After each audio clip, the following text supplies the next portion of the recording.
amazing. Nat, Cherry, and Robert, I don't think we've met before, have we? Have we been on one of these before? No. All right, great. Well, you are so welcome on this webinar. You will have got the link because you're part of one of our Facebook groups, which is ACE. Fantastic. ACE, God, that's something from the 70s, isn't it? ACE. I used to say that when I was a kid. And during this sort of hour or so, or less than an hour, 45 minutes now, you can ask me any questions about the police promotion process. I like to theme it. So I wanted to theme it tonight around rear-facing questions. Last week, we themed it around forward-facing questions. Next week, I think I might do some themed stuff around welfare. I'm a bit big on welfare at the moment, only because I went to the Thin Blue Line ball on Saturday night with some of our team members, some of the coaches from the team.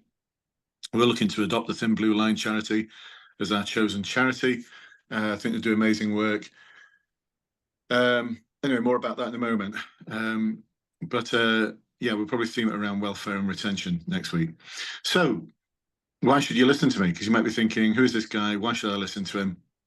I joined the police in 1985. I got promoted to sergeant in 1992 after having served in Cheshire Constabulary and the Bermuda Police, where I did a variety of things from plainclothes teams, special branch, all sorts of cool stuff. 1992, came back home, decided I'd focus on promotion because within 2 years and 1 month service, I got my sergeant's exam under my belt and got an acting position in GMP almost straight away. 1993, I was promoted substantive to sergeant. Got really interested in coaching and helping other people to succeed in their boards and in their specialist interviews. And so I found myself in a position where I was helping colleagues, supporting them to get promoted, supporting them to get specialist positions. Went into training, really geeked out on that, became a trainer of trainers and got involved in all sorts of national stuff around assessment, practice and internal verification and all sorts of geeky, boring stuff like that. But that was sort of further extended my interest in coaching and learning and developing people.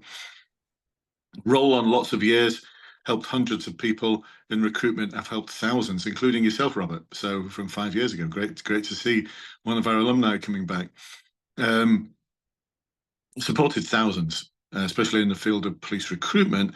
But more recently, I've been really focusing again on promotion. So several hundred individuals have benefited from my support. So I'd like to think I know what I'm doing. I like to think I'm well versed in what you're going to face on your promotion boards. And if you do come across anyone else, by the way, who you think, actually, I've met someone who knows more than Brendan about this stuff, do let me know. I'd love to meet them. We could just like geek out for days, the two of us, and I'd probably invite them to come and join my team. And you might be thinking, team, what's this? Shameless plug, we do have our academy program. This is where we work with people intensively, intense one-to-ones, small group webinars, where we go deep into making sure that you are preparing, you're planning, and you're practicing for your big day. So if that's something that might interest you, please do let me know and I can send you the link. Just message me. Robert, you're too late for it. Did you say you inquired about it but were told you're too late? Yeah, I got my board 31st of this month. So they said you're too late. I've got if I can entice you, then I've got I'm off from Saturday until the board every day. Are you? I am indeed. Was that an email from Emily to say that we've not got the name? All right. You're one of our alumni, so look, let's see what we can do for you. Could you just email her back and just pass her my compliments and say, hey, Emily, I've just had a chat with Brendan who says he thinks we could probably do something for me because I've already been an alumni and I've got loads of time off.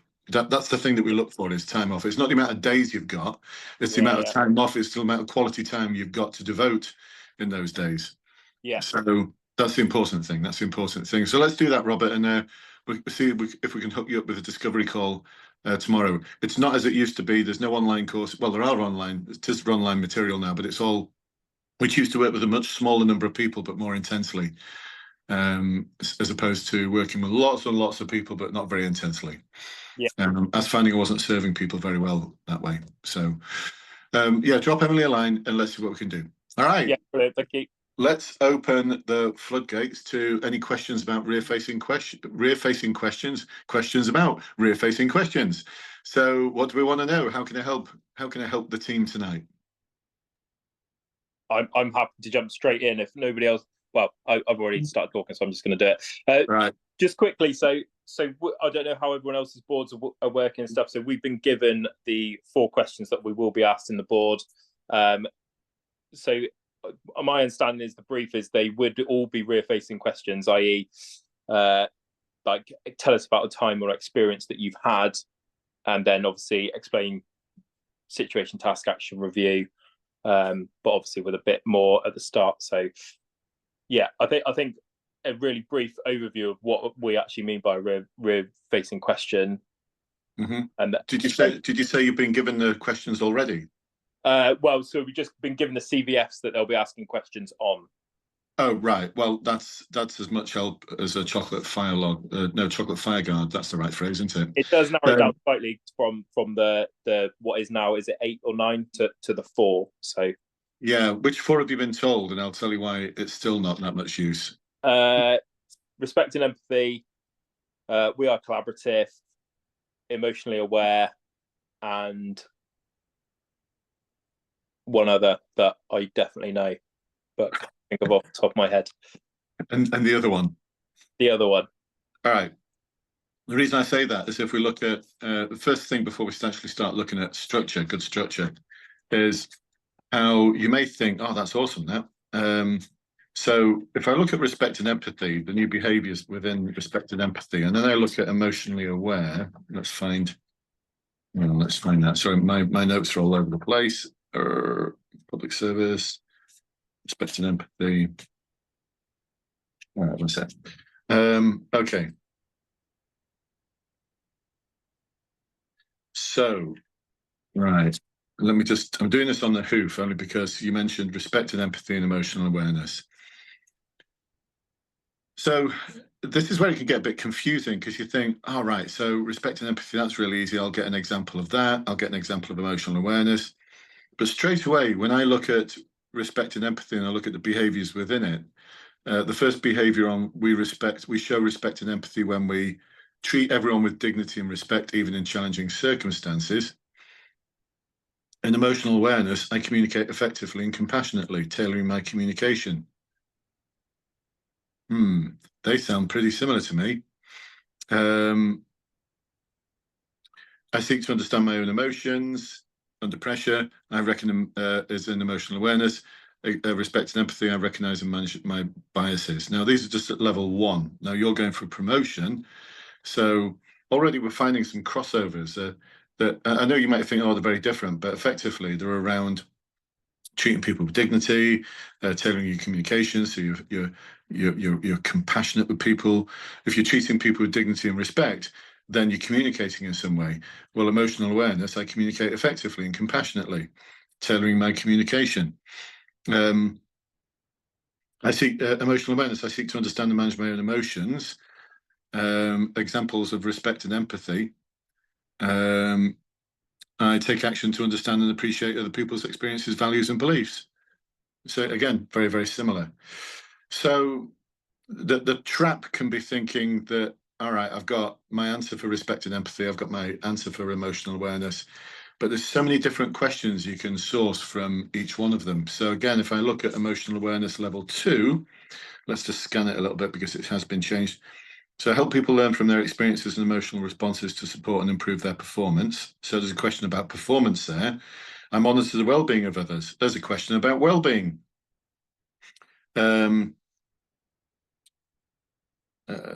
Let's see, role modeling. I promote a culture that values understanding difference and encourages speaking up. Hang on a minute. That sounds like that crosses over into courage, because courage is about speaking up against discrimination and other forms of inappropriate behavior. I promote a culture that values understanding difference. Well, that sounds a little bit like equality, diversity, and inclusion.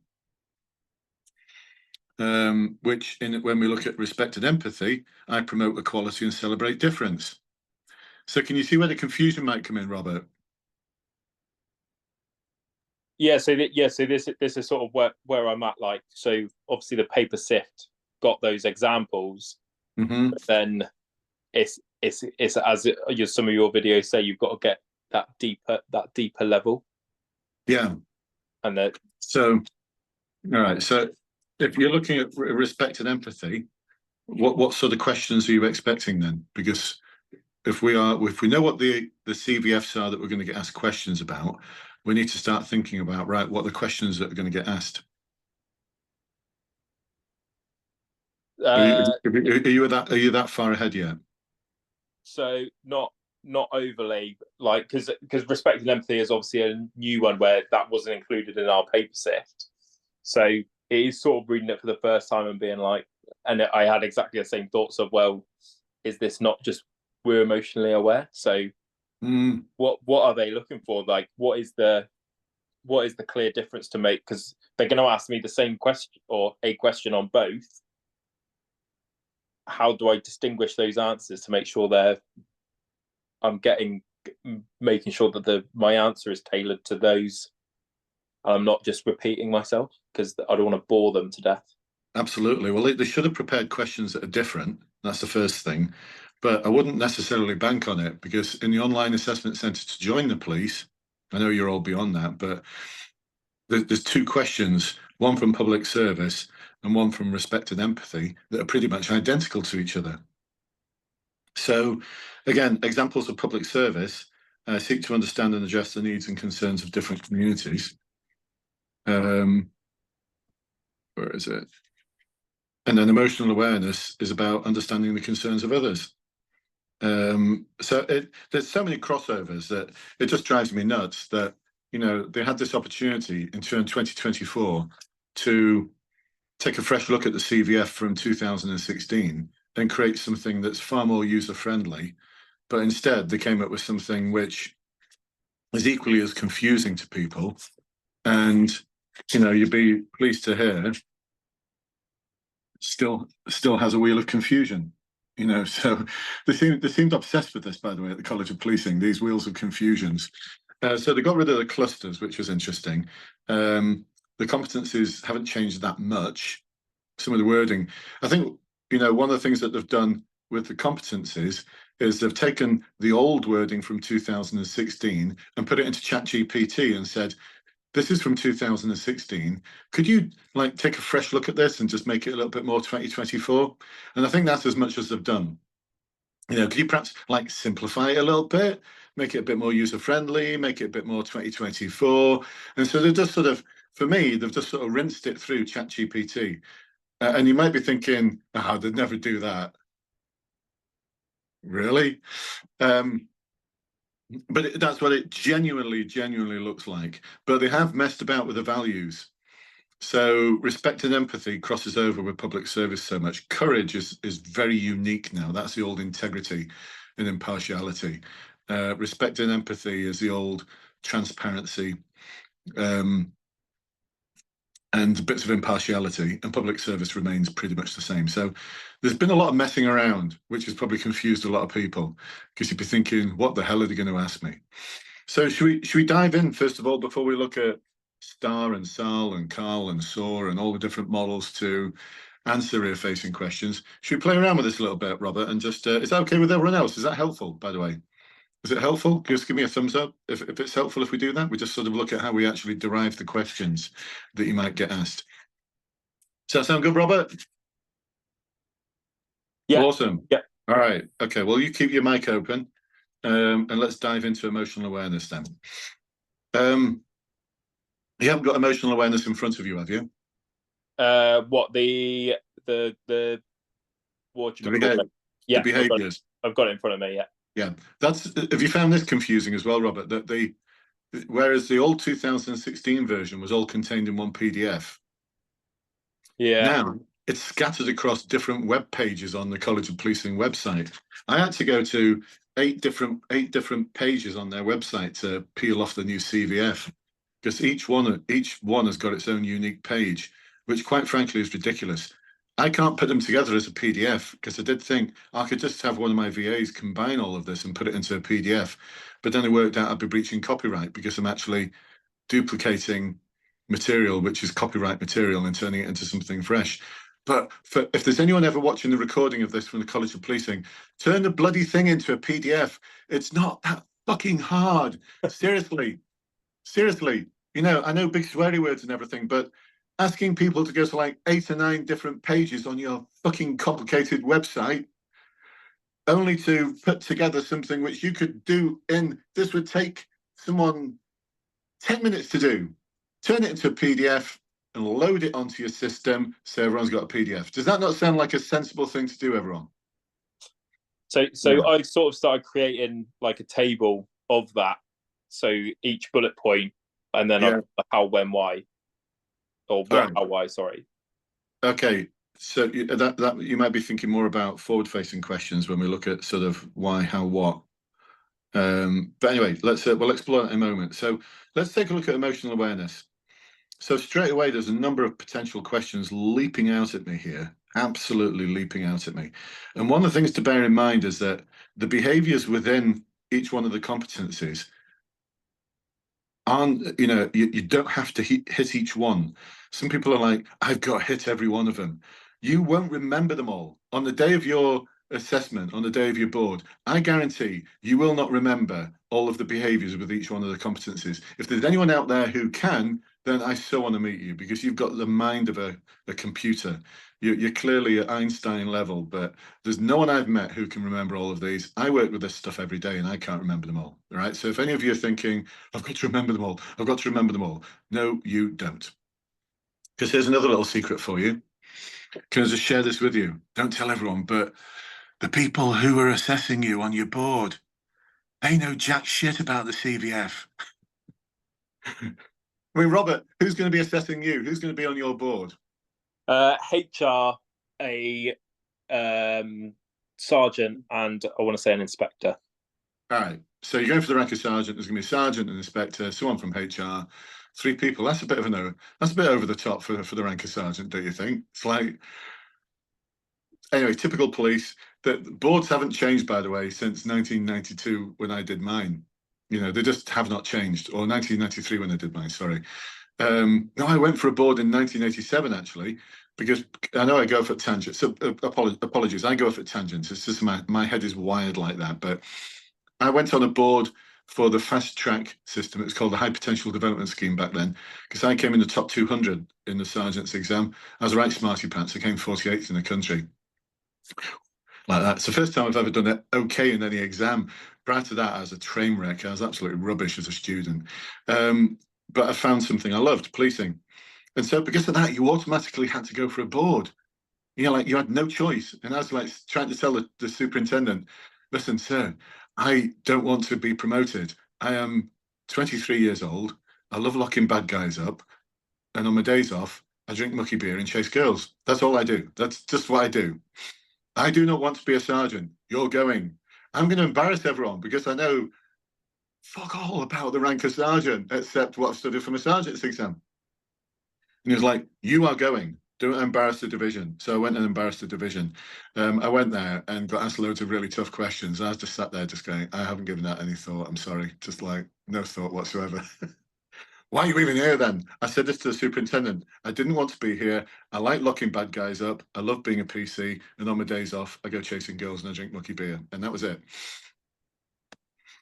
Quite inappropriate, but I was 23 and an idiot. So, but the thing is, no, the thing I was trying to say is that the board was no different, except they're just a bit more senior because it was high potential. There was an assistant chief constable there, some chief superintendent. There's 4 people on the board. For my inspector's board, same thing, all behind a big table. Sergeant's board, same thing, all behind a big table. The point being, nothing's changed. So if you're thinking, oh, we've got 2024 CVF, it doesn't really matter because they're asking the same sort of questions. The complicated occupational standards or behaviours for the CVF, they've all changed, but it's still essentially the same. And it's still essentially the same in that the people who are on your board understand the CVF just as much as you. Because do you think for one moment, because they get promoted to inspector, suddenly they've had a CVF transplant? And it's suddenly in their DNA and they suddenly know all about it. These inspectors, sergeants, chief superintendents who are assessing you, they understand this just as much as you. How do I know that? Well, in our promotion academy, we work with people all the way to chief superintendent, and a lot of them sit on boards, and a lot of them are like, I don't understand the CVS neither. I'm just looking at them and listening to them thinking, can I see them working on my division? Can I see them being a sergeant in my team? That was a really good answer. I like that. And that's the other thing to bear in mind as well, is this bias does exist. Bias is all over the place. It's riddled in the process. Because I can pretty much guarantee, I don't know what forces you're part of, I don't need to know, but I can pretty much guarantee, I'll put money on it, that every one of your forces, and the same for anyone watching the recording of this, does not have effective moderation. Moderation is something I did a lot of when I did my geek out stuff, training of trainers and all of that kind of stuff. This is where you have to have regular sessions with the board members to ensure that you're running exercises to make sure they're all assessing at the same level. So you'd give them, the way we used to do it was we'd give them like a 10-minute, this was for the training of trainers and the assessors of trainers, we'd have like a 10-minute clip of a student trainer doing some stuff and a 15-minute conversation of a trainer development officer debriefing it, and then the results of that debrief. And we would all examine the results of that to see whether we would have marked it about the same level or whether we would have done something dramatically different. And what you're trying to do is you're trying to balance everything out so that there's always going to be variation. Because why? People. Because people have got their own biases, they've got their own ideas about what good is, but they're all different. You want to get it like this, so it's just like the difference isn't that much. I'll put money on it to say that in your force the difference is like this, like that. You know, it's just all over the place because there's very little moderation. There's very little to ensure that all the assessors are assessing at the same level. Even the HR people will be influenced by some really strong really strong board lead, the person who makes the ultimate decision. Anyway, it's all just a mess. That's the thing. So what we've got to do is to make sure we tick the boxes of the people who are on your board. So we'll come to that in a moment. There's a way of doing it, but it's tough. If any of you are thinking it's not fair, yeah, it's not. Like what system is, but it's really not that fair because it's just all over the place, and every force makes up their own things as they go along, and every year they seem to change it.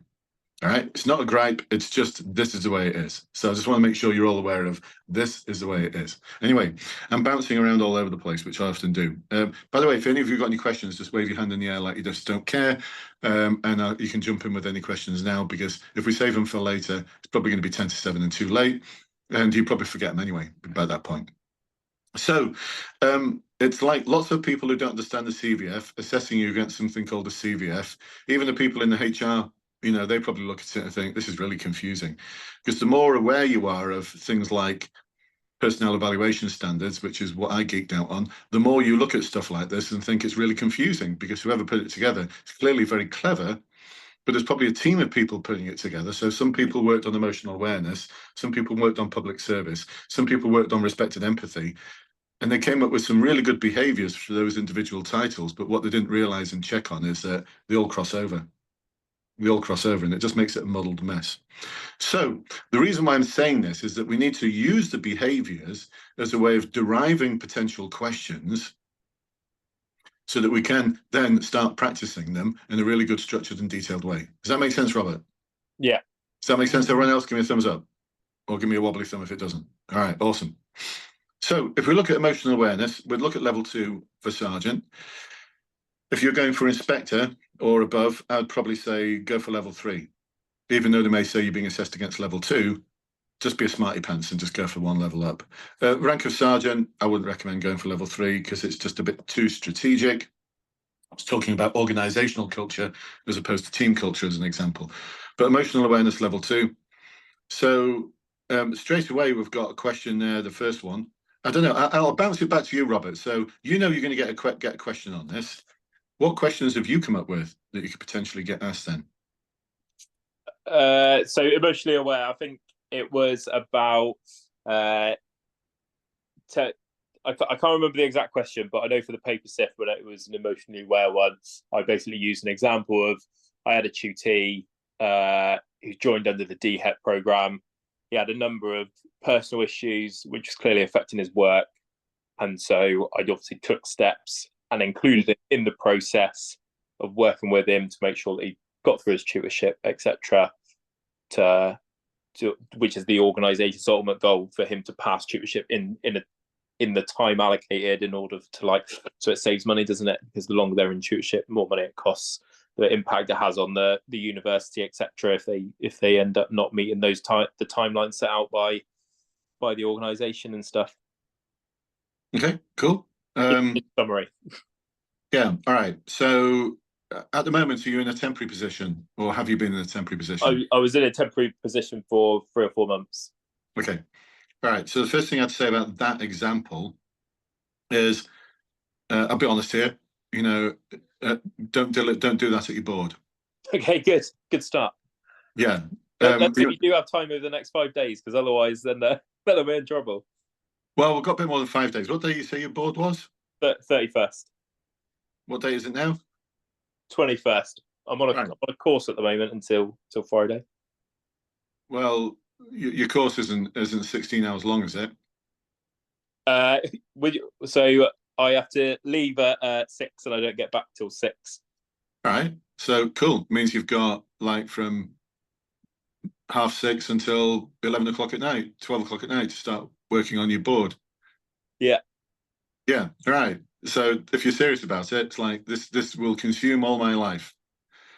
You know, that's the way we do it. This will consume my whole life. And if it will consume your whole life and you're prepared to put the reps in, you're prepared to do the uncomfortable stuff, and you're prepared to do it every day, then there's no reason why we can't work you up to a pass. I wouldn't use that. You might be thinking, why wouldn't you use that, Brendan? Because what it tells me there is that this is a really good example of you being a great constable. Yeah. It's just a great example of you being a good tutor. And I'd be like, yeah, so what? Great. Awesome. Well done. Well done, tutor constable. Good job. You're inspiring me here, Brendan. Thanks. Well, look, you've been acting, you've been in a temporary position for 3 or 4 months. I'd be expecting something, you know, forgive me if I don't dress things up with a silver golden lining. You know, we don't do, oh yeah, I think it'd be really good that, blah, blah, just adapt it a little bit. No, just don't, just don't. Now, if what you'd said was, so I identified that one of the big issues was the transition from an academic setting into a practical setting, and this particular individual really struggling with certain concepts that he had to, and certain tasks and practical elements that it was you did say he, didn't you?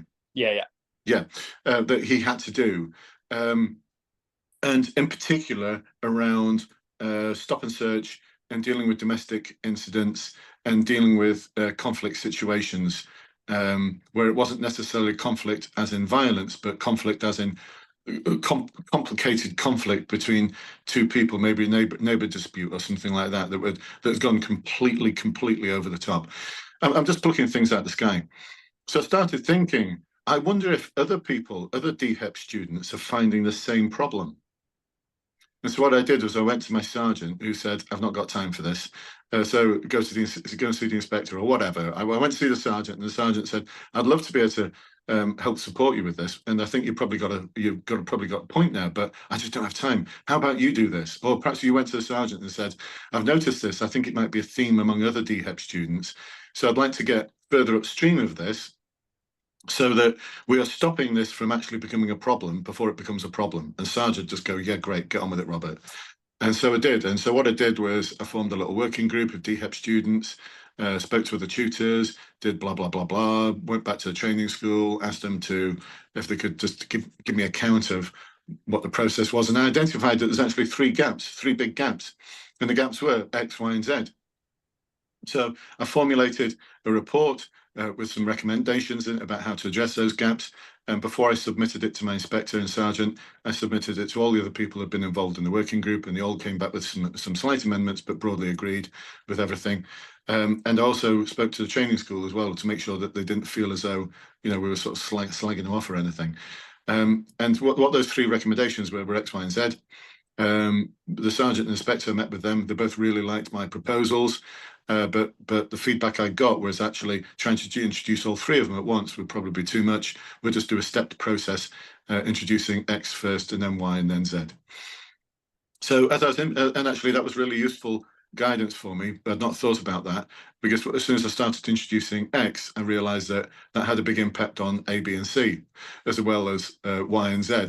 And so I adopted our plan and our approach to deal with it slightly different. The result was that that sort of problem didn't happen on our division, because I shared that guidance and our learning with all the other tutors, and we managed to make sure that retention became better, improved. So on our division, retention of DHEP students, student officers, it's gone from us losing 22% of them in the first 2 years to losing just 11% of them. Do you see where I'm going with that, Robert? Yeah. Now, is that an example of a good PC, or is that an example of a good potential sergeant? Yeah, it's the,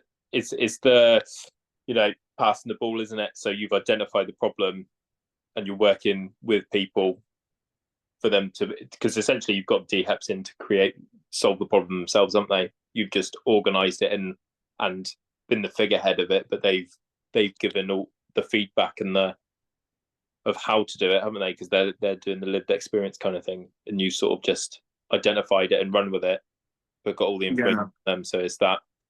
Well, but basically what I'm trying to get over is that whatever it is that you're thinking about, talking about, ask yourself this one question: could a good PC do this? Yeah. So whatever it is, whatever rank any of you are going for, if you're going for inspector, and this is one of the biggest traps I find, is that inspector candidates give examples of them being a brilliant sergeant. And on the board, and it's the same for PC to sergeant, it's the same for any rank really, but especially for sergeant to inspector, I find this.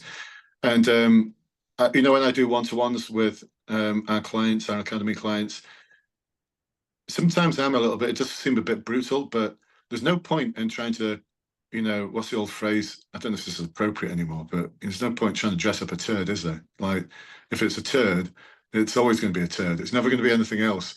There's no point. You can't polish it or shine it up or anything. It's a turd. Get rid of it. Put it in a doggy bag. Stick it in the bin, and start afresh. Because what happens is you just try and get this round peg into the square hole, and you're trying to push it, and it's just not going to work, because they'll be sat there on the board just going, oh, wonderful PC, it's great, clearly a brilliant PC, I'd love to have him on my team as a PC, but there's not much of that actually smacked at being a sergeant. Yeah. Real talk here, Robert. No, yeah. That's why I'm here. You wouldn't expect anything else from me, would you? No. It's real talk.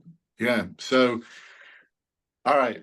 Spent a lot of time on that, and I've just seen my little timer say upcoming event in 21 minutes when I'll be joining our academy members. So let's look at potential questions. So when I asked you that question, interestingly, before, Robert, I actually dived into it and sort of trashed it for you. We can come up with a better one. I mean, if you've been temporary for 4 months, there will be things that you've done that you don't even realize are good examples to use on your board until we get inside your head and start pulling it all apart. And that's another part of our one-to-ones. So we get inside your head, we start pulling it apart, we find out, and you'll be like, oh yeah, I didn't think of it like that. I promise you, that's what you'll be like. Yeah. Yeah. They say the most low-level mundane things become the best examples. They do, yeah. So if we look at emotional awareness at level 2, look, because interestingly, I asked you a question: what questions do you think you're going to get asked? And you gave me an example instead. You didn't actually answer my question, because I said, what questions do you think you're going to get asked? And you gave me an example of what you'd given on your paper sift. Now, it would have been okay to get through the paper sift, but they're probably thinking, on the board, I want to see more. If I was the inspector on the board, I'd be like, I want to see a lot more than that. I want to see Robert on his A sergeant game. Yeah. Not on his A constable game, because he's not going for an interview to be a tutor constable. He's already one of those, and he's great. But is he going to be a great sergeant? So straight away, I'll put all of you out of your misery. I'm looking at emotional awareness, and I can do this without, I've not got a list. I've not got anything in front of me saying here's potential questions for the sergeant's board for emotional awareness.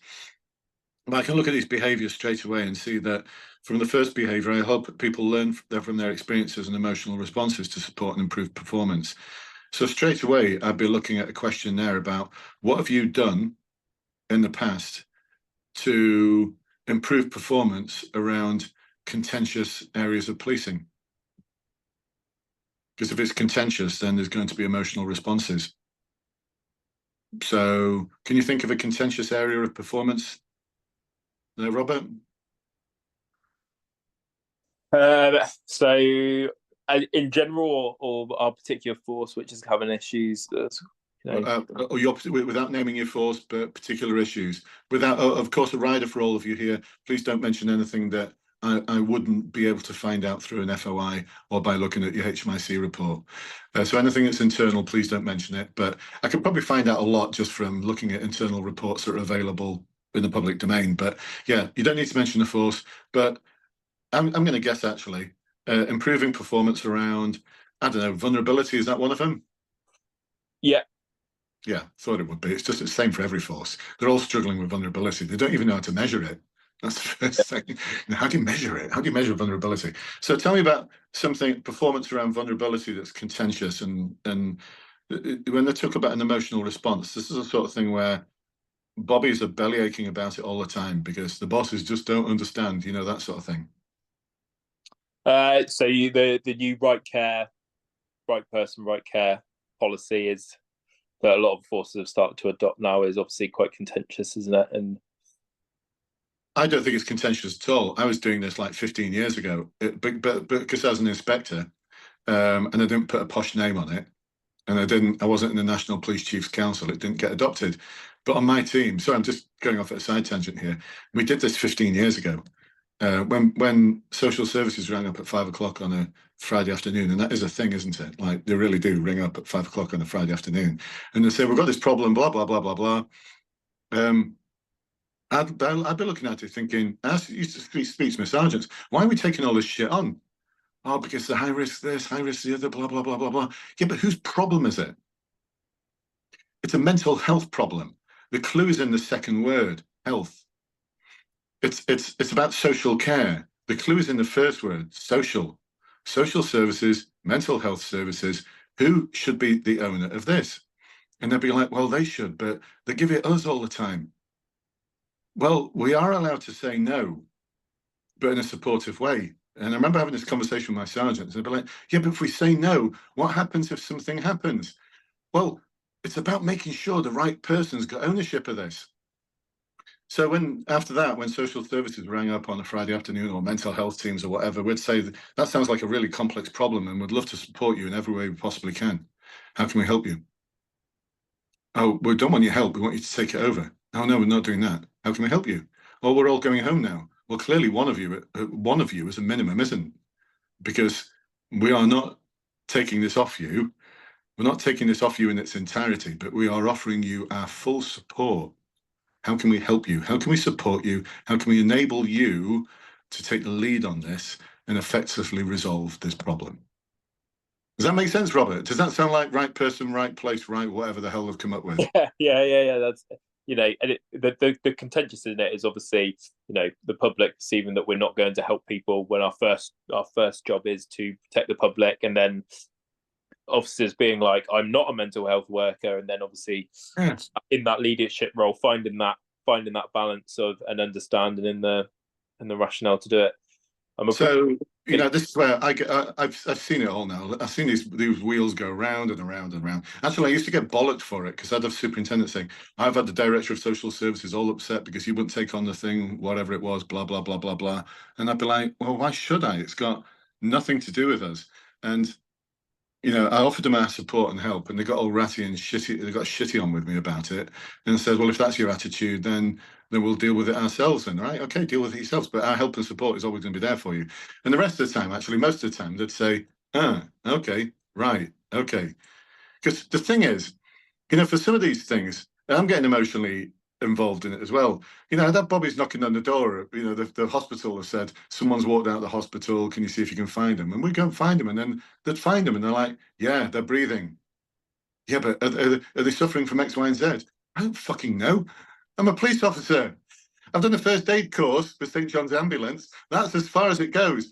I can tell you the breathing and they can actually talk to me, although it's absolute gibberish what they're saying, but I don't know how to assess them. Can you bring around a paramedic? Well, why didn't we send around a bloody paramedic in the first place? Anyway, so I'm getting emotionally. See, look what's happening. It's an emotional response. So, Robert, I'd be looking for some kind of answer which really nails that down and probably looks at you as a sergeant coming up with some kind of standard operating procedure that, because you've got all the policies, but do the policies actually have some form of standard operating procedure or checklist system in place there with other organizations? So you're actually taking the lead and perhaps taking a day out and going and walking in the shoes of a social worker so you could find out, all right, what are those strains and stresses like? You know, I'll be looking for a really awesome answer around that, as opposed to just one incident that you dealt with, because that tells me you can deal with one incident, but does it tell me you can keep repeating it? Yeah. Right, makes sense? All right, okay. Stop me at any time if you're thinking, I don't understand what he's on about. Second one, I monitor the well-being of others. This one. Taking responsibility to ensure appropriate support is provided to help colleagues stay at their best without stigma or judgment. Do you think we do, give me an honest opinion, Robert, and everyone else actually, do you think as a service we do well in terms of monitoring and supporting people in terms of their well-being and making sure that people feel, no, I'm seeing the shakes. All right. I was at the Thin Blue Line charity ball in Cardiff on Saturday night with some of my team. This is going to be our chosen charity. A percentage of our revenue is going to go to the charity. We're going to support them. The Chief Constable of South Wales Police was there, Jeremy Vaughan, talking about how this charity is so important. It provides vital support. Blah blah blah blah blah. Part of me was sat there thinking it does, and it's amazing the work they do to help support officers with PTSD. And another part of me was thinking, well, basically just standing there saying, I've fucked my job up because I'm the chief constable in charge of everyone's well-being, and I'm having to defer it to a charity. So excuse the French, but I felt a bit strongly about it. I sat there thinking, yeah, but they're your officers. They're yours. They don't belong to the charity. The charity's plugging a gap, doing a great job, and we will support them. But I felt quite strongly about this. So in terms of monitoring and supporting the well-being of others, whose job is it, Robert, whose job is it to support the well-being, make sure your officers are happy, well looked after, feel like they're looking forward to going to work? And we don't have stats like this. Stat got reeled out on Saturday night. One police officer in the United Kingdom commits suicide every 2 weeks. Does that like land there for a moment? I was quite angry. I was like, and we're letting this happen. So whose responsibility is it, Robert? The pyramid, isn't it? So it's always the next, it's everybody's responsibility, but obviously I would suggest that the sergeant is the first person for the PCs that is responsible, but it should be everybody's responsibility, isn't it? Yeah, but if it's everybody's responsibility, it's no one's responsibility. It's the same thing. If everything's a priority, then nothing is. Yeah. So let me ask you this. Real talk time here, Robert. Robert's probably thinking, I wish I'd not piped up now. I was like, I wish someone else had. And I said, well, Al starts talking, so Robert won't do that again. No, I hope he does, actually, because there's some great learning coming out of this. So, Robert, honesty time, real talk time now. How many times when you were a temporary sergeant did you ask your officers this question, not in their formal PDR yearly review or whatever you call it, but just out of interest, honesty time? A question which was similar to that incident you dealt with the other day, although it probably doesn't qualify for trim. If I was in your shoes, I think I would have been a little bit upset. How are you feeling about it? The how are you question, because I think in the right setting could be a really powerful question. I did do it quite a lot because the team that I went to had a lot of issues prior to me going. I was sort of I'm quite a positive person, and not to sound too arrogant, but I'm quite charismatic, and people buy into what I've got to say. Cool. And I was sent there to improve morale and how they are. So that simple question and understanding how they are was actually asked quite a lot. Good. Right. That's where I go with my answer then. And did you identify any no more than 3 themes? Because if it's any more than 3, no one wants to know. 3 is a magic number, by the way. You never hear about the top 4 in the charts, in the pop charts, do you? It's always the top three. Three is a magic number, which is why I like three, because any more than three and your mind gets overloaded. But did you come up with like 1 to 3 themes to work on that were like, not just like Janet and John over there, but like things that are being shared by the team in terms of their trauma and what they're going through? I probably didn't identify anything in particular. It was just, the main standout for me was morale and team cohesion, which go hand in hand, were both just non-existent. So the PCs were one another, which means they come to work and they're all isolated. All right. So there's one theme then. There's one. All right. So, okay, this is where I'd go. We haven't got time to do it now, but this is where I'd go with my answer. I'd go deep into that. Go really deep into that. That sounds awesome. Get my phone charger, otherwise I'm going to die for the last 10 minutes. So okay, no problem. I'll let everyone else take things. For everyone else, whilst Robert's doing that, I'm a big believer that the buck stops with you. All right, the chief constable's got an overall responsibility for everyone in the force, but as a sergeant, you're responsible for your PCs. Now, it's not the inspector, it's not the chief inspector, it's you. It's whether you are prepared to die in a ditch and die in a hill for them. Is that the right phrase? Yeah, go on that. Like, I've just literally passed my exam. I've no acting experience, and I'm not going to be offered any before I do the board in probably December. Yeah. And doing that, or would you recommend doing some acting? Because everything you're talking about there seems like, I feel like I'd probably benefit more from having been in that role to understand it. Do you know what I mean? I have got a lot of wrong, but I think. But the reverse might apply, and I'll tell you why. So, if you go and do get some acting experience, what you'll probably find that you'll do is you'll spend the first 3 months just learning how to be a sergeant, focusing very much on yourself, because it's a big jump from PC to sergeant. Whereas, I don't know what sort of team you're on or where you work or anything, but you've got a sergeant. Be very unusual if you didn't. And you've got a sergeant who's probably thinking, I've got loads of different plates I'm spinning. There's no reason why not you couldn't take some of the plates off your sergeant and spin them for your sergeant. Yeah. So that way you could focus on some things that are leadership orientated, that will provide you with the evidence that you need, but you don't necessarily have to do any acting. And I'd be really interested in that on a board, because you've been given it on a silver platter if you've been a sergeant. Yeah. If you've been acting, there's no reason why you should fail, other than you're really crap at answering questions. You've got no structure and your details all over the place, and you don't know what they're actually asking about. That's why most people fail. But I'd be really interested to hear about how you took the initiative. You identified some theme, maybe around well-being. You identified some theme around well-being, and you took that to your sergeant as a sort of, can I take this off you? Yeah. And the sergeant just makes it clear to everyone that look for this purposes, Nat is like my corporal, so work with her. Yeah, good. Yeah. Does that work for you? Yeah. Yeah, that would be really interesting on it. If I was on the board, I'd find that really interesting. But then again, that's my individual bias kicking in, because there might be some other inspector or superintendent on the board who might give you feedback to say, actually, we've failed you, but get some acting experience under your belt and then come back. Because of course everyone's got their own biases and everyone's got their own ideas of what good is. But I would love to hear that, and I know the rest of my sort of academy coaches would as well. Anyway, let's push on. So well-being. Sorry, I feel very strongly about well-being. I got really upset when I was reminded about the suicide rate, and just thought just like everything. If you get well-being right,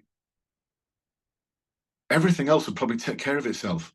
And actually, I'm going off at tangent again. Sorry, I always do this. It's just, forgive me, it's how my mind is wired. I can't help it. Just bounces around all over the place. But one of the superintendents who I worked with, she's a superintendent now, by the way. She wasn't when I worked with her. She's a chief inspector who is in a temporary superintendent role.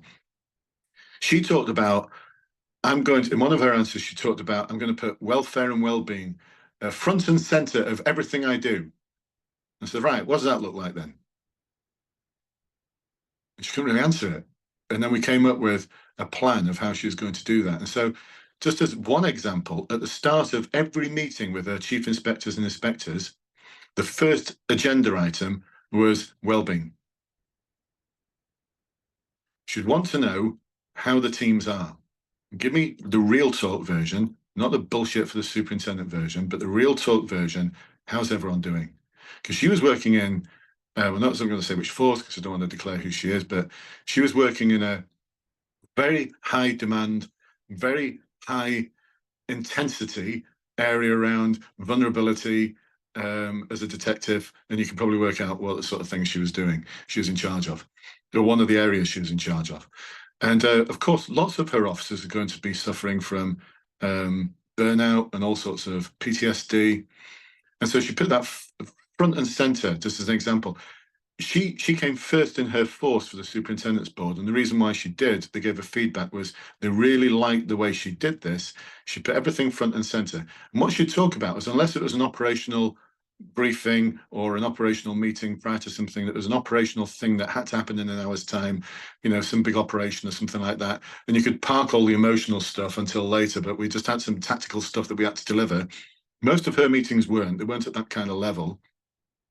And so what she said on the board was that if all of these issues are swimming around in the inspectors and chief inspectors' minds, and I'm trying to drive an agenda of improving performance around whatever the thing is, none of it's going to work, because all they're worried about is their team, and all their team is worried about is the things that they're worried about, and they're not worried about the thing that's on my agenda. So what she said was, whenever anything cropped up that was like, actually, we've got a problem with two of the sergeants who are just completely burnt out, they've taken a week off sick, but if they go to see their doctor, the doctor's going to give them a sick note for 6 weeks and tell them that you're suffering from such high demand PTSD that you shouldn't be going into work at all. That kind of risk. And she treated it as a gold meeting. She was like, right, let's fire it up. Let's bin the rest of the agenda. We've got to focus on fixing this. And the board loved it. The board loved it. So, you know, when people talk about, oh, I put well-being front and center, don't say anything like that unless you've got something to back it up, some currency to back it up. Because the next question I'm going to ask her on the board is, tell me some detail. Tell me what you mean about front and center. Because when I first asked her that, she was like, oh, God, yeah, can't explain it.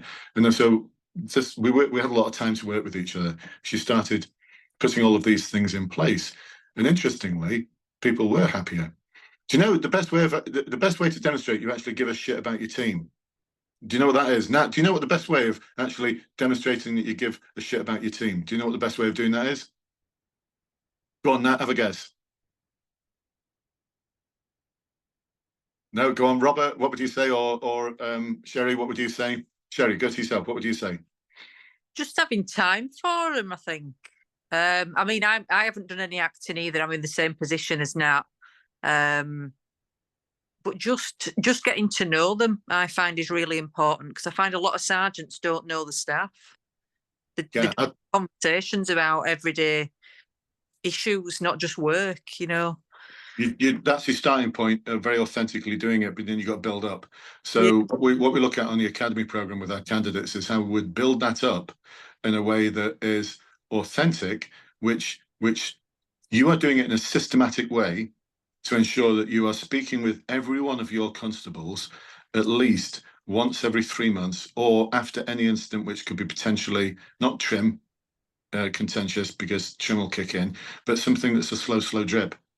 So, for example, I know one of the things that I dealt with was a suicide, and the daughter was at the window, banging on the window saying, Mummy's not waking up. And the daughter was 4 years old. My daughter at the time was 4 years old. And it really fucked me up. You know, really, I was completely fucked up by the whole thing.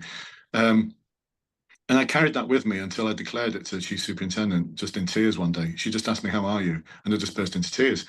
So what I could have done with is someone actually saying to me, Brendan, I'm aware that you've got a daughter the same age. How's this impacted on you? So I didn't qualify for the trim thing because I was the inspector in the background. The officers who were there qualified for the trim thing. I didn't. But you see how it had an impact on me? Yeah, definitely. So, you know, I'd be doing it in a systematic way, but making it such that your officers don't see it as, Sherry's going to have that sort of welfare chat with me now. You know, like, we need to sit down today because we're going to have our welfare conversation. Yeah. No, it needs to be authentic in a way that officers are going like, she really cares and she really gives a shit, but in a way that's systematic for you, but it doesn't seem systematic to them. Yeah, I agree, because it's out in our place now that we've got to have the PDR every 3 months. And I just think it's just another paper exercise.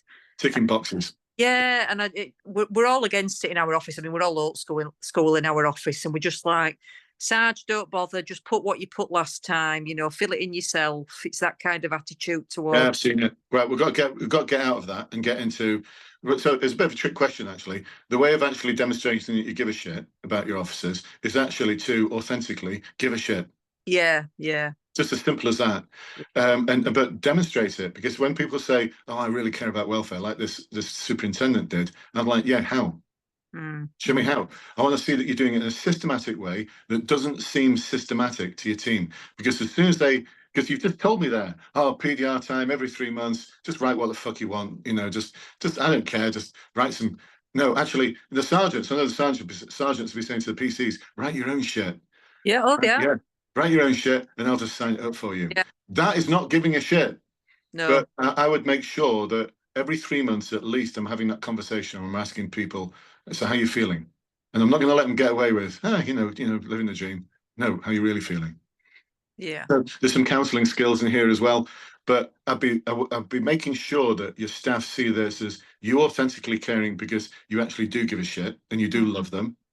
Right? You got to love your team. If you don't love your team, you know, that special love that that we have for our fellow officers, you know, you just got to love your team, and that respect will come back. They won't see it as, oh, she's just ticking boxes for the PDR. They'll be like, she genuinely cares about me. Yeah. We've got to get to that point. But then the trick is, how do we articulate that in a 5-minute answer for a board? There's the trick. Yeah, there's the trick. Anyway, can I have a time check, please? Because I'm going off at all sorts of tangents, but I often do. Can someone give me a time check, please? Past 7. What time? 3 minutes past 7. Oh shit, I've got to go. Sorry, I better go. I didn't cover half of what I was going to cover tonight, but was that useful? Yeah, brilliant. Thank you. Right, come back next time, please. Thank you. Nat, Sherry, Matt, Ian, Will do. Robert, drop Emily a line. Yeah, sorry, we will everyone. we will do that discovery call with you. We will look at getting you in our academy. Just share with everyone. It's really intensive. Involves a lot of one-to-ones, a lot of small group webinars like this one. Working through a lot of real talk, but also looking in particular, how do we actually present all of these ideas of things that we've done that are novel, unique, and adding value. How do we do that in 5 minutes? How do we do it in 5 minutes? Because that's the tough part, making sure that every second counts, every word counts. So it's a big investment, Robert, but it'll pay off because you'll pass your board first time. And actually, we guarantee it as well. When we take people on into our academy, if they fail the first time, we keep working with them. If they fail the second time, we give you all your money back. That's how good we are.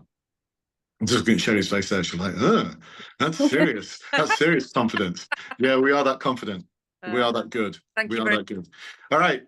See you all soon. See you Take later. care. Love you all.